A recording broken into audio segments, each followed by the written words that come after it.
Madame Queer Montréal 2017 et au Québec. Parce qu'il n'y en a pas d'autres. Encore.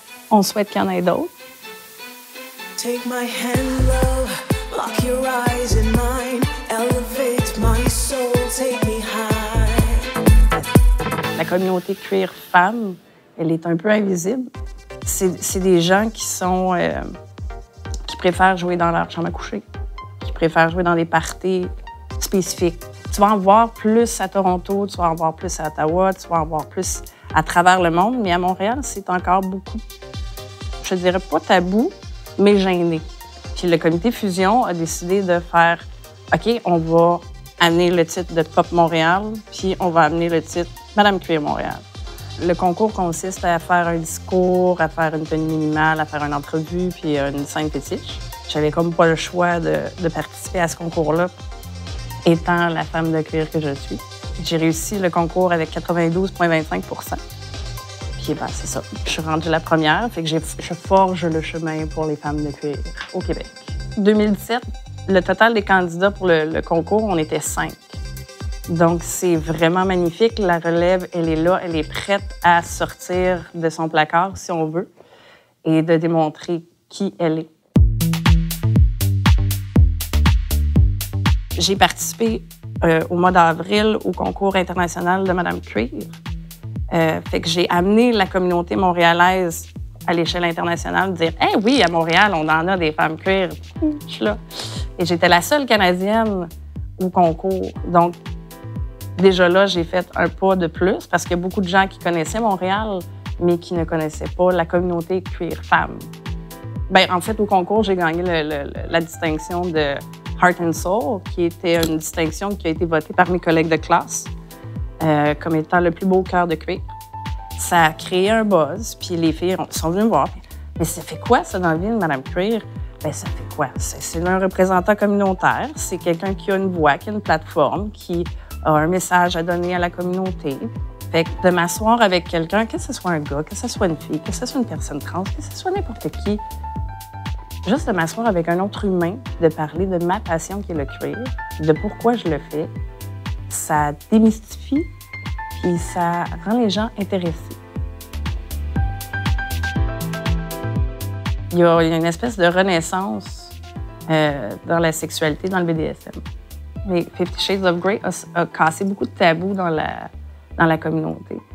Comme base, dans la sexualité BDSM, c'est quand même pas pire, parce qu'on parle de contrat, parce qu'on parle de dominant, parce qu'on parle de soumis, mais il y a beaucoup plus que ça.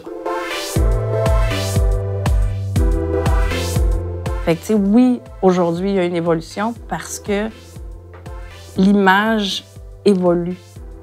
La femme queer, elle est plus... Il y a le côté maternel, il y a le côté...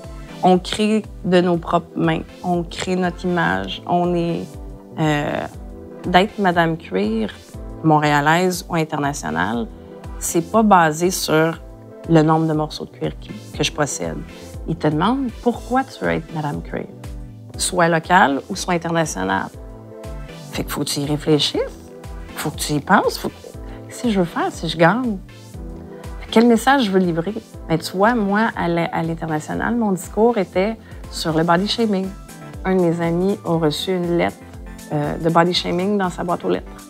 Comme quoi il était gros, comme quoi il puait, comme quoi il ne devait pas être dans un party fétiche parce qu'il devait laisser la place aux gens musclés qui portaient bien le cuir.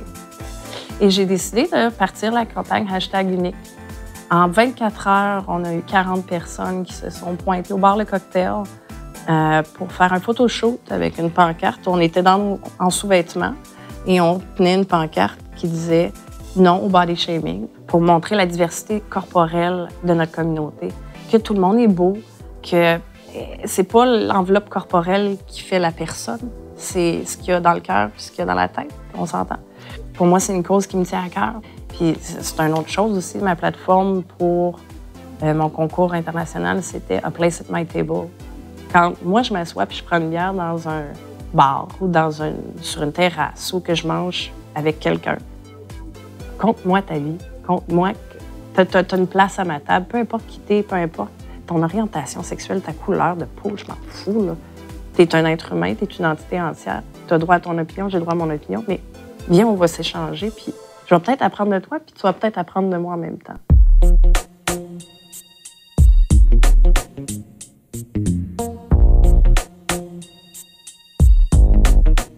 Je souhaite un jour une communauté qui se rassemble, qui va mettre des ponts à la place de séparer avec des murs.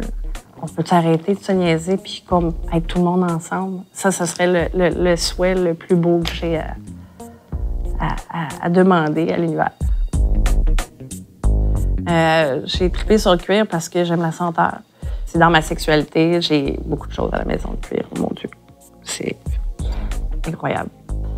Il y a le bruit, écoute, je suis en travail là-dedans, c'est juste une passion maintenant, c'est toute ma vie.